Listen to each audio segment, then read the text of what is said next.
Monthly expiry પહેલાનો દિવસ અને ખાસ કરીને આજે બજારમાં એક તેજી જોવા મળી। આ સપ્તાહની અંદર આપણે 23,000ની નીચેના સ્તર પણ જતા દેખાયા, પરંતુ ખાસ કરીને આજના દિવસે આપણને એક સારી એવી તેજી નિફ્ટી અને સેન્સેક્સની અંદર આવતી જોવા મળી છે। નિફ્ટી બેંક આજે ફરી એક વખત 49,000ની ઉપર બંધ થવામાં સફળ રહ્યું છે અને મિડકેપ અને સ્મોલ કેપ બંનેમાં આજે તમને એક સારી મજબૂતી જોવા મળી છે અને મિડકેપ તો ઓલમોસ્ટ આજે 2.25% જેટલી તેજી સાથે બંધ થતો જોવા મળ્યો છે।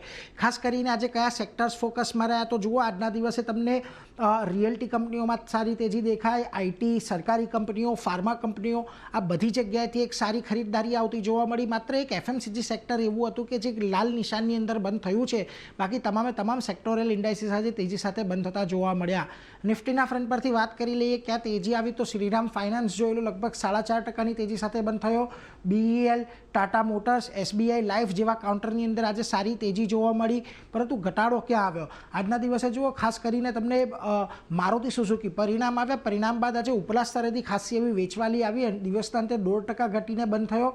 ભારતીય એરટેલ, એશિયન પેઇન્ટ અને બ્રિટાનિયા જેવા કાઉન્ટરની અંદર પણ આજે તમને થોડું ઘણું દબાણ આવતું જોવા મળ્યું, પરંતુ આજે મિડકેપ બાદશાહ રહ્યો, કારણ કે જુઓ સીજી પાવર, કેપીઆઈટી ટેક બંનેમાં એક સારા પરિણામની આજે રિએક્શન આવતું જોવા મળ્યું। પરસિસ્ટન્ટ સિસ્ટમમાં એક સારી એવી તેજી ગયા અઠવાડિયે પરિણામોને પગલે જોઈ આજે પણ ફરી એક તેજી આવતી જોવા મળી અને ખાસ કરીને ઇન્ડિયન બેંકના પણ પરિણામ બાદ એક સારી તેજી આજના દિવસે રહી, પરંતુ અમુક સ્ટોક્સ જે જ્યાં આગળ થોડું ઘણું દબાણ રહ્યું, એમાં ઇન્ડસ ટાવર, બાયોકોન, ભારત ફોર્જ અને એચપીસીએલ જેવા કાઉન્ટર હતા કે જ્યાં દબાણ દેખાયું છે।